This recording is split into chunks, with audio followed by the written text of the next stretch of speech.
반갑습니다. 장기렌트리스 영업팀 조인한 과장입니다. 오늘 간단 시승기를 진행할 차량은 K5 가솔린 하이브리드고요. 등급은 프레스티지, 옵션은 스마트 내비게이션만 들어가 있습니다. 요즘 시대가 시대인 만큼 전기 자동차나 하이브리드 차, 그리고 수소 전기차 등의 친환경 차량들이 점점 인기가 높아지고 있죠. K5 하이브리드 모델의 경우 모두들 잘 아시겠지만 아직은 페이스리프트 단계를 거쳐가는 중입니다. 마지막일 수도 있고요. FL 페이스리프트라는 말의 뜻은 차의 기본 모델에서 외관 및 실내 그리고 편의사양 등을 추가하거나 또는 변경하여 연식 변경을 거치는 과정입니다. 조금 더 완성도를 높여가는 과정이라고 이해하시면 될 것 같아요. K5 하이브리드는 2018년 1월에 출시된 더 뉴 K5의 디자인 요소를 많이 담고 있고 전체적으로는 좀 다이나믹하면서 날렵한 디자인을 추구하고 있다라고 느끼게 합니다. 그리고 하이브리드만이 가지고 있는 디자인 포인트들도 보여주고 있으니 이건 사진들로 참고하시면 되겠습니다. 외장 색상은 플라티늄 그라파이트고요. 색상의 구분은 표로 보시면 됩니다. 많은 색상들이 있죠. 내장재도 실내도 검정과 브라운을 지원하고 있으니 사진으로 참고하시면 되겠습니다. 그리고 간단 시승기에 앞서서 그 하이브리드 드라이빙 시스템에 대해서 좀 알아보려고 하는데요. 사진을 보시면서 제가 설명을 좀 드릴게요. 1번을 보시면 그 출발이나 저속 주행 시에 모터 구동을 통해서 연료 소비가 없이 운행을 할 수가 있는 단계고요. 2번을 보시면 가속이나 등판 시 가솔린 엔진이 적절히 개입하고 모터가 힘을 배가시켜서 강력한 가속 성능을 구현해내는 단계입니다. 3번을 보시면 중고속 또는 정속 일대인데요. 이때는 엔진이나 모터로 구동이 되고 배터리 잔량이 계기판에서 보여지면 보시면 계기판에서 보여지는 대로 적정 수준 이하일 경우에는 충전해 가면서 운행된다라고 생각하시면 되겠습니다. 그리고 감속 시에는 회생제동 다 아시죠? 그 배터리 충전을 하게 되는데 감속 시 엔진을 정지시켜 회생제동 시스템을 발생시켜 발생되는 에너지를 배터리로 보내게 하는 것, 배터리로 충전하게 하는 것이라 생각하시면 됩니다. 아주 효율적인 하이브리드 구성이죠. 시작해 보겠습니다. 전면 그릴을 좀 살펴보시죠. 보시면 아시겠지만 그 라디에이터 그릴 자체가 공기 저항과 관련 그리고 냉각 효율 관련하여 필요할 때 열리고 닫히는 가변형 시스템을 취하고 있습니다. 쉽게 말씀을 드려보면 평상시에는 그릴이 닫혀 있죠. 닫힌 그릴의 형태가 공기 저항을 최소화할 것이고 그 운행 중에 냉각 효율이 필요할 때에는 그릴을 열어서 라디에이터를 식혀주는 역할을 한다고 생각하시면 될 것 같아요. 예전에 K5 하이브리드 외관을 조금 뭐 사진을 통해서도 비교를 해보시겠지만 그때는 크롬이 좀 많았어요. 포인트가 너무 많았죠. 지금을 보면 그 디자인 포인트가 조금 줄었어요. 그래서 좀 다행이라고 느껴지기도 합니다.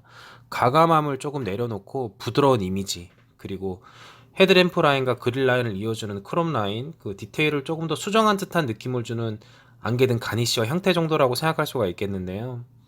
그렇지만 기아 자동차의 아이덴티티는 변하지 않죠.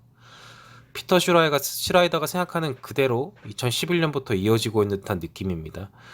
50m 떨어진 곳에서도 이 차량을 보면 K5라는 생각을 바로 할 수가 있습니다.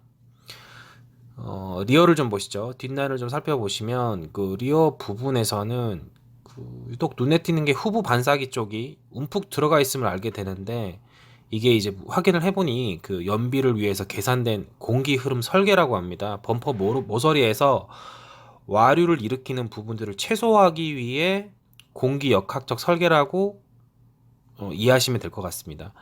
예전 슈라이더가 고집하던 K5 디자인에 약간 리터치가 된 느낌을 준다라는 정도로 이해하면 될 것 같고요.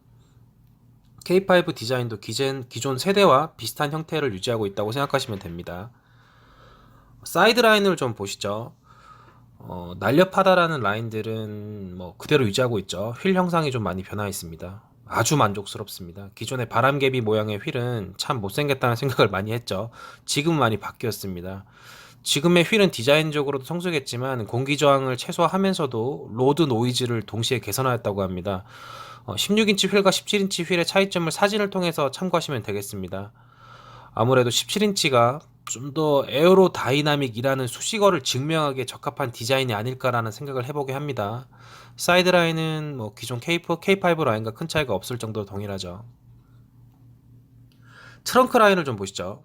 트렁크가 열릴 때 단차가 이상하거나 뭐 제가 출고한 차량들을 보면 그래요. 류압 리프트가 좀 이상하면 한 번씩 잘 올라오지 않거나 탁 멈추는 차량들이 꽤 많이 보았는데 이 차량은 그렇지 않죠. 쾌적합니다. 넓고요. 그리고 무엇보다 아래쪽에 배터리를 두게 되니 그 무게 배분이 상당히 잘 이루어져 있다라는 생각을 또 하게 되죠. 그러나 하단을 열어보면 뭐 보시는 것과 동일합니다. 어떤 공간을 활용할 수도 없습니다. 실내를 좀 보시죠. 스티어링 휠도 기존과 동일하죠. 심플하고 괜찮습니다. 실내 변화는 요즘 차량의 그 그랜저도 그렇고 물론 K7도 지금은 플로팅 타입은 아닌데요. 그 그랜저나 일반의 차량들은 사실 플로팅 타입 내비게이션을 추가하고 있어서 그런지 매립형이 조금은 예전 방식이 아닐까라는 생각도 들기도 하였습니다. 물론 개인 생각이고요. 기존 2세대 K5와도 그리 큰 차이를 느끼게 하는 않습니다. 하지는 않아요. 내비게이션 옆쪽에 SD카드가 들어가는 공간도 있고 공조기 버튼과 일반의 버튼들도 기존과 거의 비슷합니다. 계기판은 하이브리드 차량의 특색에 맞춰 좀 더 컬러풀한 느낌을 주죠.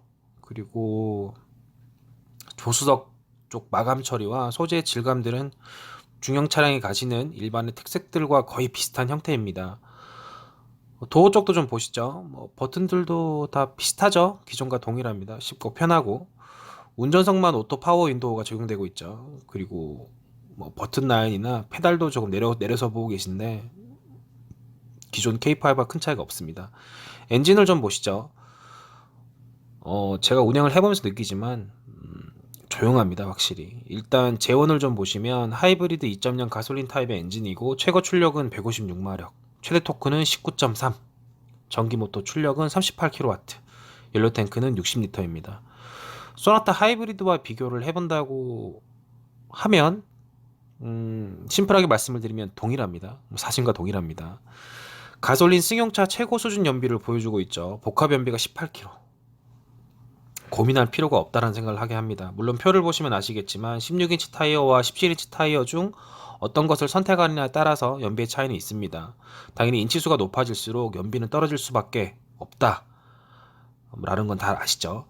그러나 17인치 타이어를 선택하더라도 복합 연비나 시내 연비가 크게 줄어들지는 않습니다. 확실히 시내 주행이 높으신 분들이라면 17.5km per 리터의 연비가 압도적으로 마음에 드실 것이라 생각할 수밖에 없습니다.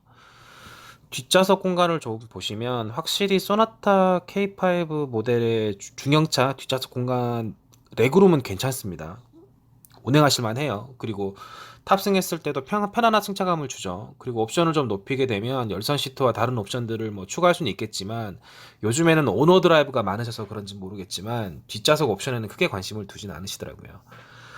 주행을 해보면서 느낀 점이 있다면 확실히 한국 차량의 하이브리드 기술이 어느 정도 완성도를 가지고 있다라는 생각이 들었습니다. 모터의 구동력 유지 시간이 40km 전후반대에서 아주 적절히 개입을 하였고 모터로만 시내 주행이 아주 편안하게 잘 되었다라는 것이 제 가장 중요한 포인트가 아닐까라는 생각을 하게 합니다. 물론 오르막이나 또는 부하가 발생하는 지점에서는 반응이 나름 괜찮은 그 가솔린 엔진이 적절히 개입을 하여 주행을 적절히 도와주었고 내리막이나 관성력이 작용하는 일반의 길에서는 전기 모터 주행 모드인 그 EV 모드로 아주 부드럽게 전환됨을 확인할 수 있었습니다. 고속 주행에서는 약간 더딘 가속력을 보여줬다고 느껴집니다. 뭐 하이브리드니까 이해를 해야겠죠. 그리고 출고 후 그 인도 과정에서 고객님과 직접 운행을 하시는 걸 제가 옆에서 보면서 느낀 점이 있는데 기존 그랜저 2.4 그 휘발유 모델을 운영하시다가 K5 하이브리드를 몰아보니 100km를 넘어갈 때 가속력과 토크는 조금 많이 부족하다고 느끼셨다고 합니다. 뭐 그럴 수밖에 없겠죠. 뭐 배기량도 그렇고 출력도 차이가 있으니까요. 하지만 전기 모터와 휘발유 개입에 대한 스위치 타이밍이 굉장히 빠르고 연비는 기존 차량 대비해서 50% 이상의 연료 기여 비용이 계산될 수 있을 정도라고 하시더라고요. 엄청난 금액 세이브죠. 그리고 스타트로 보면 굉장히 좋았어요. 전기 모터가 생각보다 짱짱한 힘을 발휘하여 뭐 굼뜸이라는 말 자체가 무색할 정도로 저는 그렇게 느꼈습니다. 소음 부분은 사실 말할 게 없죠. 적정 소음이라고 생각을 합니다. 그리고 동급 채광의 안전 사양 적용이나 편의 사양 등은 뭐 사진을 통해서 참고하시면 될 것 같습니다. 요즘에는 뭐 준대형 차량들이 가지고 있는 일반의 옵션들은 중형차에서도 구현되는 것이 일반화되었다라고 생각을 해봅니다. 그리고 제가 개인적으로 마음에 들었던 건 이거 가변형 무드 조명이었는데요. 이건 뭐 야간이 아니라서 제가 사진을 찍어보지는 못했고요. 은근히 끌리는 옵션인데 6개의 컬러를 지원하고 계기판 설정으로 변경할 수 있습니다. 물론 이제 운행 중에는 안전상의 이유로 변경이 되질 않죠. 이상으로 K5 하이브리드 간단 시승기를 마칩니다. 장기 렌트 리스 영업팀 조인한 과장입니다.